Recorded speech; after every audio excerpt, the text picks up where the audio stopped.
Dans l'épisode précédent, l'équipe des U21 a joué son premier match à domicile. Un match robuste dans lequel l'équipe de l'Impact a perdu un de ses joueurs. Ils ont eu le diagnostic de commotion cérébrale sévère puis une entorse cervicale. De retour à l'entraînement, les joueurs ont montré peu de vigueur sur le terrain, ce qui a fait réagir Philippe. Les mecs, 15 minutes, on vous laisse 15 minutes. À vous gérer. Comme des grands garçons et des gens qui veulent être pros, y a rien. Les joueurs en échec à l'examen sur la MLS ont fait leurs recherches pour la rédaction de leurs travaux supplémentaires imposés. C'est qu'il y a des livres, hein, pour expliquer les choses. Différents types, on dit, ouais, mais j'ai pas besoin de livres.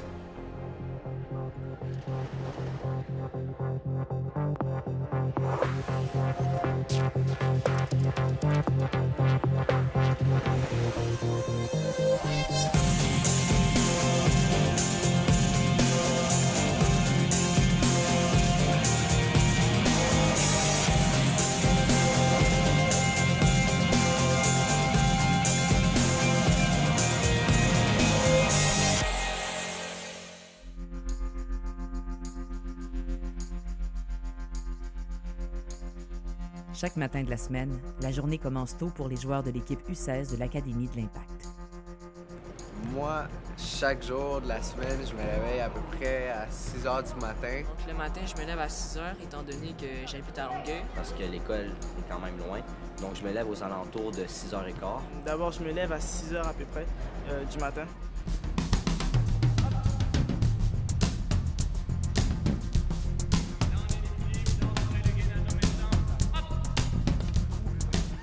Alors que la matinée de l'équipe des U21 se passe à l'entraînement au complexe sportif Marie-Victorin, c'est à l'école que les joueurs des U16 débutent leur journée.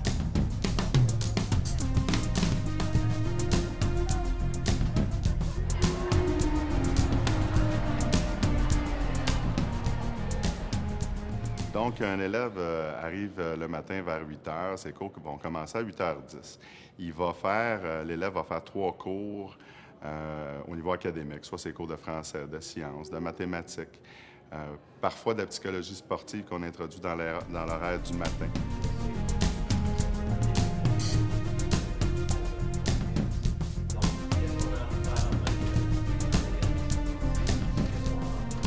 Les jeunes joueurs de l'Impact peuvent concilier leur vie scolaire et sportive grâce au programme sport-études offert par 2 écoles secondaires.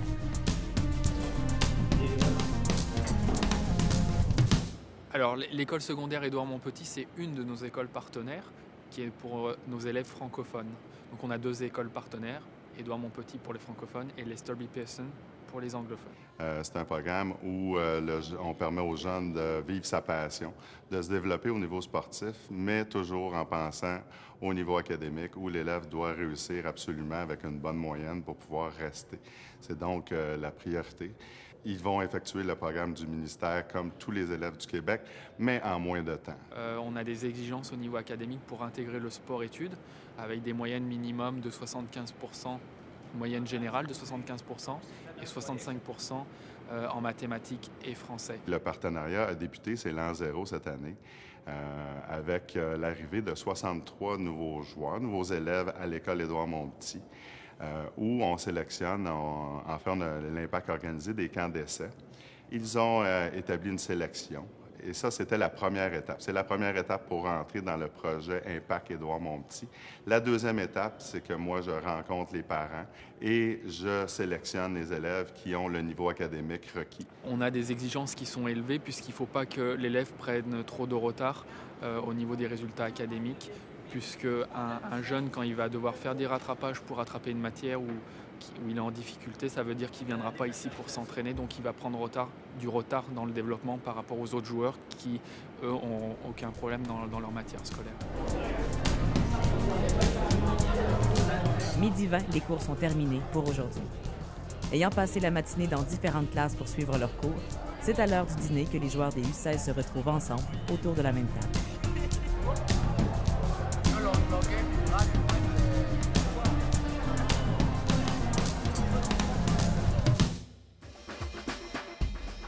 Au complexe sportif Marie-Victorin, l'entraînement matinal de l'équipe des U21 est terminé. Philippe peut maintenant faire la correction des travaux des joueurs qui ont subi l'échec à l'examen sur la MLS. Donc le principe, c'était de se dire, si on veut jouer au soccer de haut niveau, on veut jouer professionnel, on veut jouer dans la MLS, c'est de s'intéresser à ce que c'est le soccer de haut niveau et ce que c'est la MLS. Donc on a commencé par un test qui tournait autour de ce qu'est la MLS, de ce qu'est le soccer de haut niveau. Et on avait mis la barre à 60% de réussite sur ce test-là. Et 9 ont échoué. Donc c'est 9 qui ont échoué, donc qui n'avaient pas véritablement fait leur devoir sur ce qu'est le soccer de haut niveau. Et ben on leur a donné des travaux supplémentaires à faire qui étaient sur des sujets proches de leur activité soccer. Quand je vois le premier truc là tu te dis déjà j'ai fait une erreur en leur disant de faire 4 pages maximum.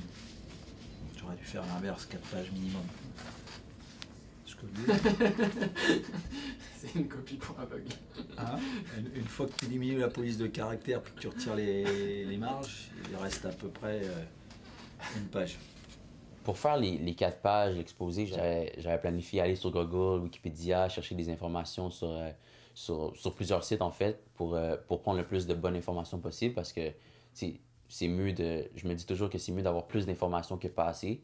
Donc, c'est sûr que plus je vais faire de recherches, plus je vais trouver des informations pertinentes. Et une récupération technique. Donc ça, tu veux leur demander vendredi?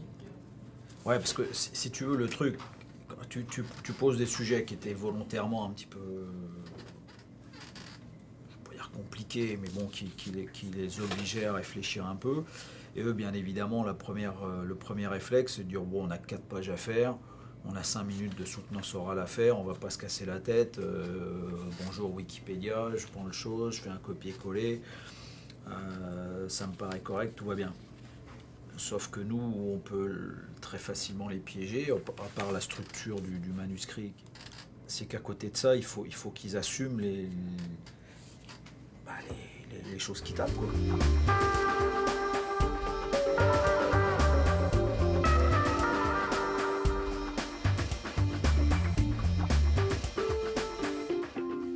Méthode de récupération. Une prise en charge multidisciplinaire passe par les mains des médecins, des physiothérapeutes, des chirothérapeutes, des diététiciens et peut-être même des psychologues qui devront réunir leurs compétences afin de permettre à l'athlète un retour adéquat à sa discipline sportive. Donc en gros, Nico, tu fais un match de badminton, si tu veux revenir au jeu après, il faut que tu vois un chiropracteur, un physiothérapeute, un médecin, un diététicien et peut-être un psychologue qui va te permettre de peut-être retoucher une raquette. Sinon, la récupération, Nico, c'est pas possible. Et là, on parle même pas de sommeil, hein. Le sommeil, ça n'a pas l'air d'exister pour l'instant. Donc. Ben là, je travaille sur mon laptop, j'ai pris les informations, puis je les ai toutes mises ensemble pour faire un texte. On a envoyé ça à Philippe. Puis là, il faut faire un PowerPoint pour notre présentation. Alors, j'ai pas encore commencé, mais je vais me débrouiller avec le PowerPoint. Là, je vais mettre mes informations avec des petites photos puis des exemples. Puis c'est ça, après je vais aller en avant de tout le monde, ils vont tout rire de moi, mais je vais faire ma présentation, puis j'espère passer, là.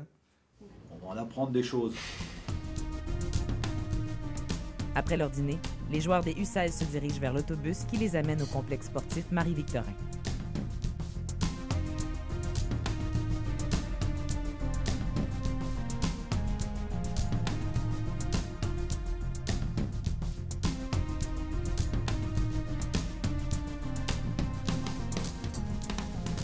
L'après-midi débute par une période consacrée aux études et aux devoirs. Ayant tous pour objectif la réussite scolaire, l'esprit d'équipe et l'entraide entre les joueurs se manifestent dans la classe.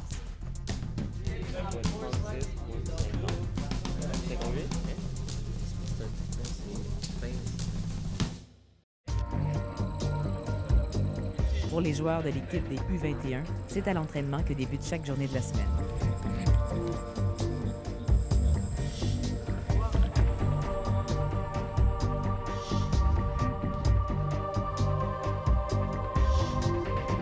L'après-midi est consacré aux études.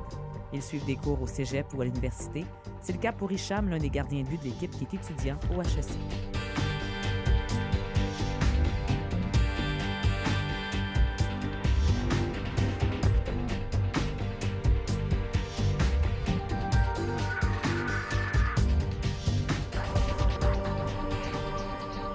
je suis en année préparatoire au BAA, c'est le baccalauréat d'administration des affaires.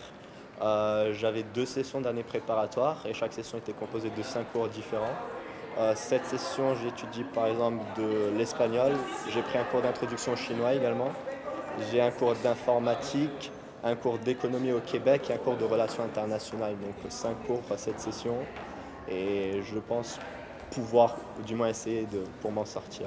Et pour pouvoir concilier l'aspect sport et études, c'est vrai que c'est pas toujours très facile, mais j'ai eu d'abord la chance ici au HEC qu'on me permette d'améliorer mon emploi du temps et justement de pouvoir le cadrer pour que je puisse étudier et partir aux entraînements. Donc ça déjà au départ c'était super cool de la part d'HEC. Et puis aussi aux entraînements, les coachs et Philippe spécialement m'avaient donné l'autorisation de pouvoir ne pas assister à certains entraînements pour aller en cours. Donc ça, déjà, c'était un vrai aspect positif parce que je pouvais réussir mon projet sportif et à côté mon projet d'éducation. Donc je pense que c'était assez positif comme ça. Arrivé au Québec depuis moins d'1 an, Hicham doit concilier les études, le sport et également s'adapter à une vie différente de celle qu'il a connue au Maroc. D'abord, l'aspect soccer ici est complètement différent. L'Impact de Montréal, c'est un club complètement professionnel avec un staff technique autour complètement professionnel et les entraînements également sont très différents. Donc ça, c'était vraiment quelque chose de différent comparé au Maroc. Mais au Maroc, je ne faisais pas autant de soccer que ça non plus. Donc ça, c'était important. Et puis, ce qui marque vraiment une personne étrangère qui arrive ici au Québec, c'est le fait que les personnes sont réellement chaleureuses et nous aident complètement à réussir. Que ce soit au niveau de HEC avec les professeurs qui sont complètement compréhensifs, également au niveau du soccer et des entraîneurs qui me permettent réellement également d'aller étudier à côté. Donc, il n'y a vraiment pas de souci.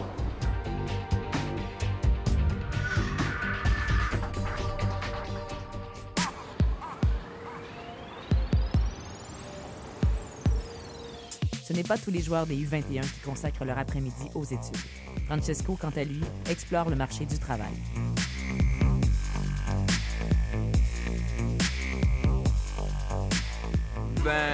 Au début, c'est pas vraiment pour travailler que je suis allé au Spring, c'est plus parce que moi, mes projets après soccer, j'aime beaucoup les vêtements, puis les magasins. D'abord, j'aimerais avoir mon propre magasin, puis j'ai eu l'idée d'aller travailler dans un magasin de souliers, mais aussi, ça pouvait être vêtements aussi, mais j'ai eu la chance d'aller dans un magasin de souliers.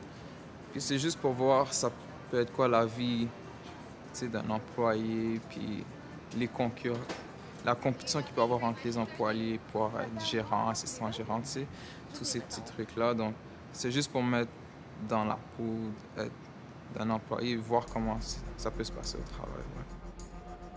C'est maintenant l'heure pour les joueurs des U16 de sauter sur le terrain pour leur entraînement quotidien.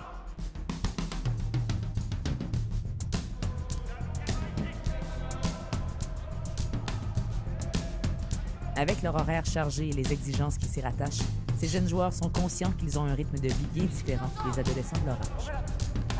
Quand je regarde à l'école, eux, ils ont une vie normale. Je veux dire, ils ont 4 cours, ils arrivent le matin, ils repartent le soir. Eux, ils ont beaucoup de temps libre. Mais nous, c'est ça. Nous, c'est tout serré. On a 3 cours, ce qui veut dire qu'on a beaucoup plus d'ouvrages. Un cours de moins, c'est sûr que ça peut nuire à tes études. Fait que, ouais, je trouve que nous, c'est une vie peut-être un petit peu plus dure que les autres, qui, eux, ils ont vraiment beaucoup de temps à consacrer sur leur école. Il faut vraiment que je fasse des efforts pour parvenir à rester concentré. Il faut que je dorme tôt aussi. Parfois, je le fais pas à cause des devoirs, mais il faut vraiment que je sois discipliné dans mes affaires. C'est vraiment mon rêve d'être professionnel, donc des fois, il faut faire des sacrifices à quelque part. Des fois, je reviens à Sherbrooke, j'ai des amis qui font viens à telle party, viens à telle soirée. Non, c'est trop tard. Des fois, ça me tente vraiment d'y aller, mais je dois faire des sacrifices et dire non. Le lendemain, moi, je retourne à Montréal, puis je dois faire l'Académie de l'Impact, et c'est intense et tout, donc je dois dire non, je dois faire des sacrifices. Mais ça va probablement me récompenser plus tard et j'espère atteindre mon but. Pas des sacrifices nécessairement, mais juste je sais ce que j'ai à faire et je me concentre à 100% sur ce que je dois faire et à l'école et au soccer. J'essaie de combiner ça, d'être équilibré dans mes choix. se lever tôt, ça, pour moi, je trouve que c'est pas mal un sacrifice. Sinon, arriver tard, partir tous les jours, manquer du temps de famille, ça me manque, c'est sûr. Mais je passe beaucoup moins de temps avec mes parents, mais c'est pas grave. Ils savent que c'est quoi mon but et ils m'encouragent là-dedans. Mais c'est un sacrifice qu'on doit faire pour nos rêves. C'est quelque chose que tu dois faire pour atteindre tes rêves. Donc, j'ai pas le choix vraiment de faire beaucoup de sacrifices pour pouvoir l'atteindre.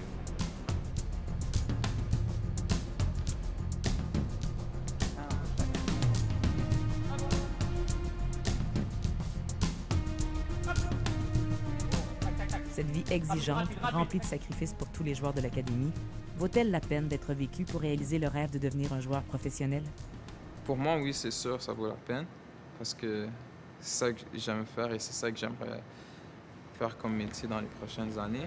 D'abord, c'est sûr, pour moi, c'est quelque chose que je prends très au sérieux. Puis ça, comme moi, je pense que lorsque tu aimes le truc, les sacrifices, ça passe plus facilement. C'est plus facile, comme justement faire attention à ton alimentation ou pas sortir n'importe quand. C'est plus facile de le faire quand tu aimes qu'est-ce que tu fais. Ouais.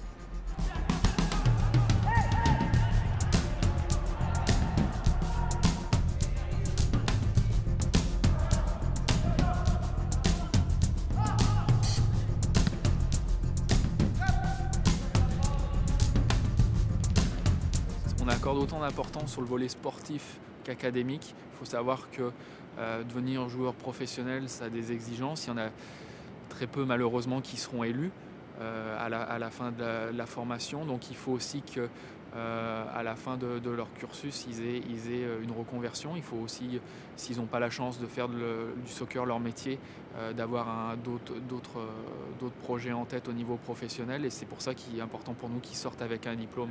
J'ai plusieurs plans B en fait.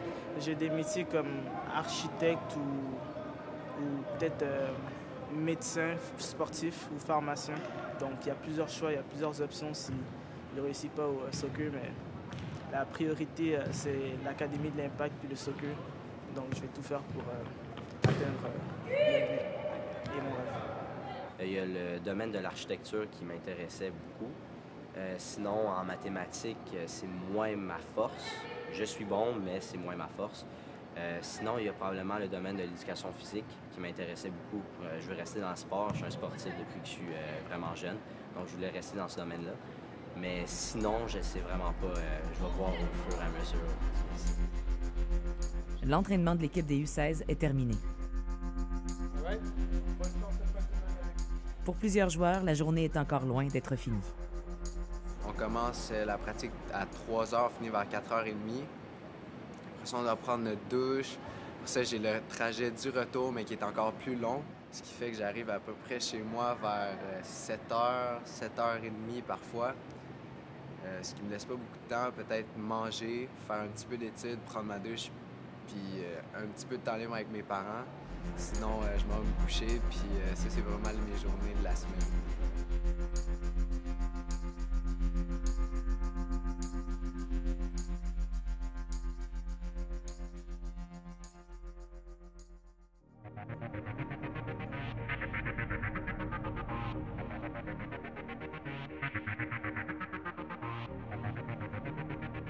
Le jour tant redouté par certains joueurs des U21 est arrivé. Tous ceux qui ont remis à Philippe des travaux écrits au début de la semaine doivent maintenant présenter leur exposé oral. Même si la commotion qu'il a subie lors d'un match le met au repos forcé, Félix assiste à l'événement. Ensuite, vous êtes noté sur 70 pour l'oral, 35 points pour la présentation, c'est-à-dire la forme, la manière dont vous vous exprimez, et 35 pour les réponses par rapport à la cohérence de vos propos, qui est logique quand vous répondez aux questions, sur la clarté de vos réponses et sur la véracité, c'est-à-dire si vous dites des bêtises ou pas de bêtises. Donc c'était sujets divers qui allaient des systèmes de jeu au soccer jusqu'aux techniques de récupération, en passant par l'histoire des règles du soccer, les tests physiques, etc. Donc il devait soutenir ça aujourd'hui devant un jury. Et au bout du compte, la moyenne des notes entre l'écrit et l'oral, là encore, doit être supérieure à 60%. Et si ce n'est pas le cas, ils auront de nouveau des travaux supplémentaires à faire. 4 entraîneurs de l'académie et 4 joueurs de l'équipe forment le jury. Allez, Rich, c'est parti!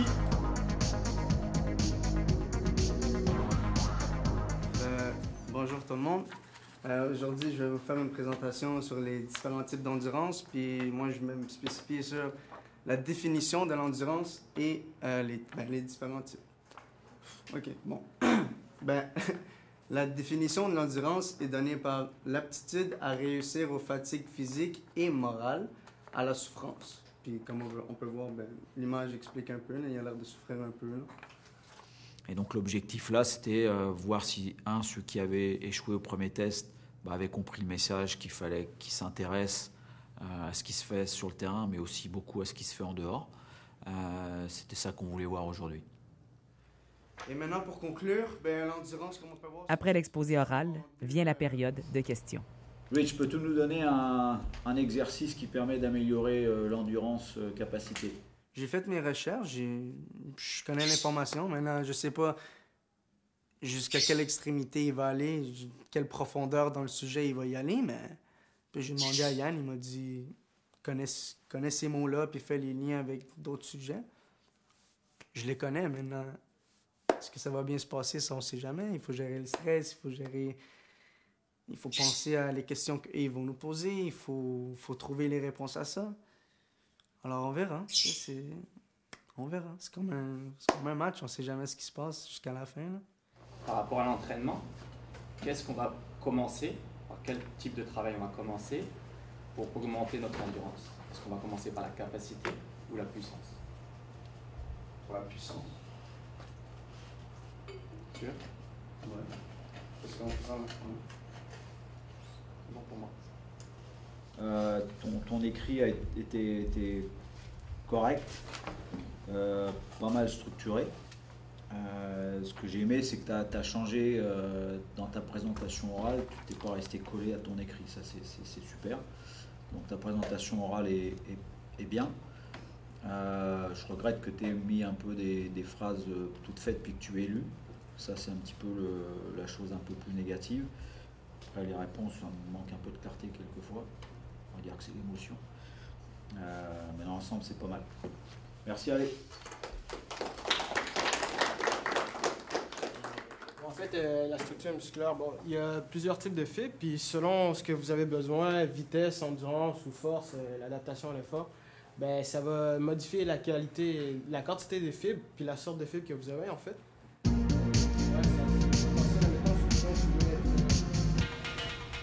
Question? Quand tu fais ça ou l'inverse, il y a deux formes de contraction. Est-ce que tu connais les noms? Non, je ne sais pas. Contraction des noms. Non, je sais pas. Moi, ce que je regrette un petit peu, Victor, c'est que, hormis le fait qu'il n'y avait pas de titre sur ton chose écrit,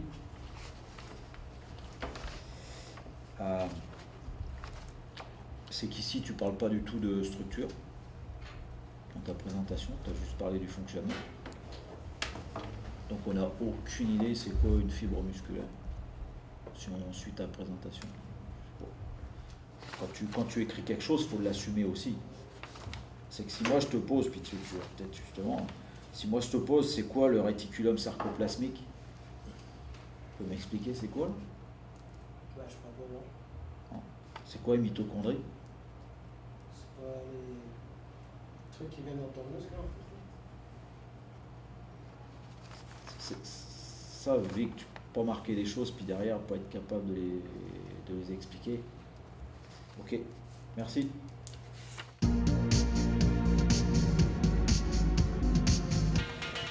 Moi, mon sujet, c'est la récupération sportive. On parle d'une récupération après l'effort physique, après un entraînement, après un match.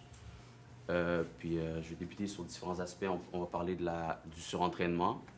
On va parler des types de récupération, de la programmation, comment bien programmer une récupération adéquate puis sécuritaire.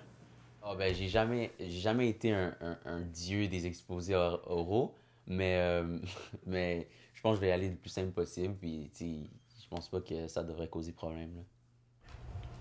J'ai posé des questions par rapport à ton écrit. Tu as fait heureusement un oral correct.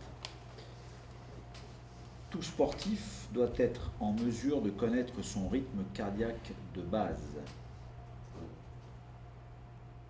Mettons, je prends par exemple nous, quand on fait des tests de VMA, Yannick m'avait expliqué qu'on prend ça donne une certaine vitesse quand on fait l'effort maximal, puis ça se transforme en pourcentage. Non mais Tito, c'est quoi ton rythme cardiaque de base?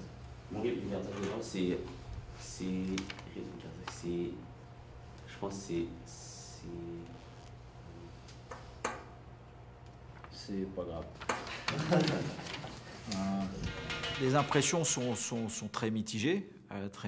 C'est pour ça que on a mis 50% des membres du jury étaient des partenaires, des coéquipiers des jeunes, parce qu'on sait qu'ils vont avoir surtout tendance à surévaluer la performance de leurs coéquipiers pour leur éviter de revenir une troisième fois faire un travail.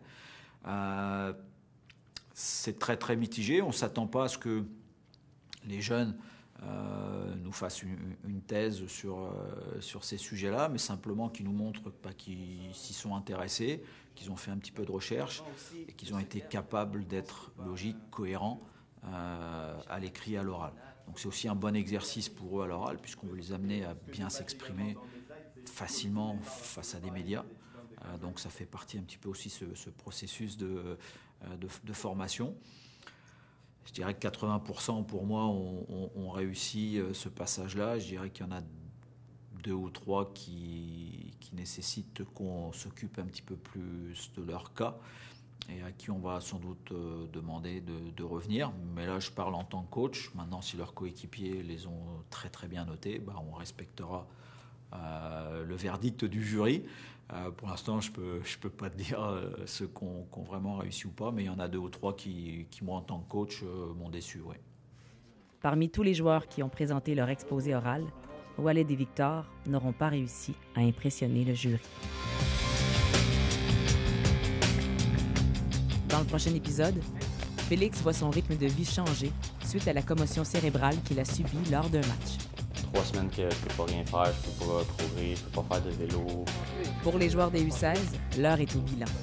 Certains devront mettre les efforts pour rester à l'académie.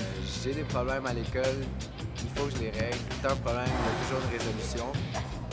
2 joueurs des U18 obtiennent leur chance avec l'équipe des moins de 21 ans en raison de quelques blessures. On travaille pour atteindre un objectif, puis ça, c'en était un que j'étais fixé.